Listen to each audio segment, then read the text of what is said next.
This is what it's come up with. Designed and built by some blokes I've never heard of on an industrial estate in Leicester, it's called the M600. Underneath the rather featureless body, the chassis is made not from carbon fibre, but stainless steel. And the V8 that powers it is lifted from this. Yep, it uses the same engine, albeit with a couple of turbochargers, that Volvo use in the XC90. So, built in Leicestershire from bits of the Industrial Revolution and powered by the engine from a Volvo school bus. And the cost? £200,000. And that does seem like a lot for a car that has no satellite navigation, no climate control, no airbag. It doesn't even have anti-lock brakes. Now, the men from Leicestershire say ABS is just another example of the nanny state sticking its nose in, and that's very admirable.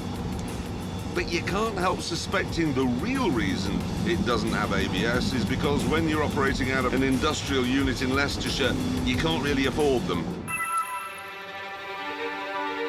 There's another problem as well. What kind of person looks at the established range of supercars and thinks, I don't like any of them? However, it turns out that there is a reason why you might choose a Noble rather than a Porsche, or a Ferrari, or a Lamborghini, or an Aston Martin, or a McLaren Mercedes. You see, in terms of sheer speed, the Noble can blow all of that lot into the middle of last week.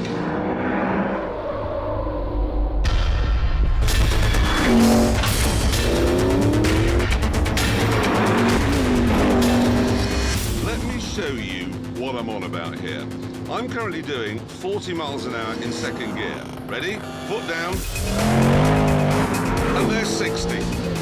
40 to 60 in 1 second. One! Okay, fourth gear, 100 to 120 in 2 seconds. 100 to 130 in 3 seconds. It does 150 to 170 so quickly, your eyeballs bounce off the back of your skull. Like squash balls.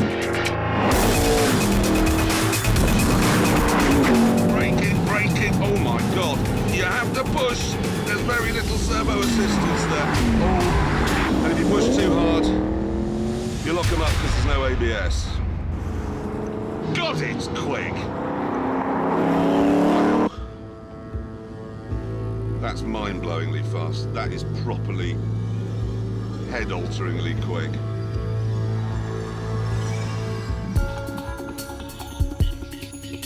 Flat out, it'll do 225 miles an hour. Mainly because the engine, despite the Volvo connection, develops 650 horsepower. And the whole car only weighs 1,250 kilograms. And the news keeps on getting better. This down here is exactly the same switch that a pilot uses in a Tornado fighter bomber to fire the missiles. It was specifically designed so it couldn't be used by accident, and that is a good thing, because in here what it does is turn the traction control off.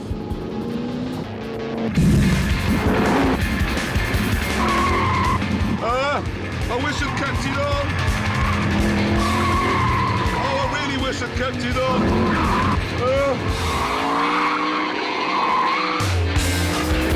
The margin for error in most supercars is actually quite wide, but in this, it really isn't.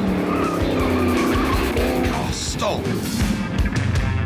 It's a constant knife edge. 1% too much speed going into a corner, you get understeer. Like that. 1% too much throttle to correct it, you've got oversteer. 1% wrong with the steering, you're going to spin. We're in Remember, there are no electronic driver aids to help you out. There's no Medivac chopper. You get it wrong, you're on your own.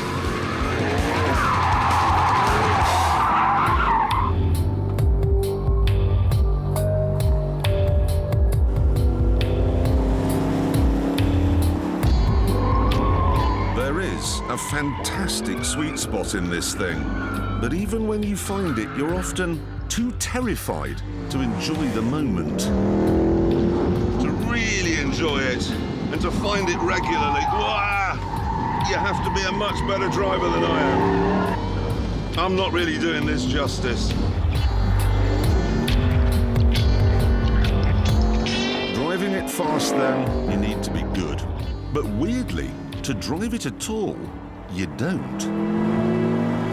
Happily, if you wind the engine down to 550 horsepower or 450, which you can do using this switch here, it becomes a different animal. It becomes completely docile, calm, no harder to drive than a Nissan Micra.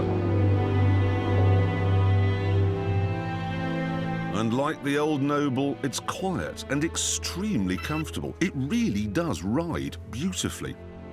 Summing this car up then is hard because, let's be honest, there are several very good reasons why you shouldn't buy one.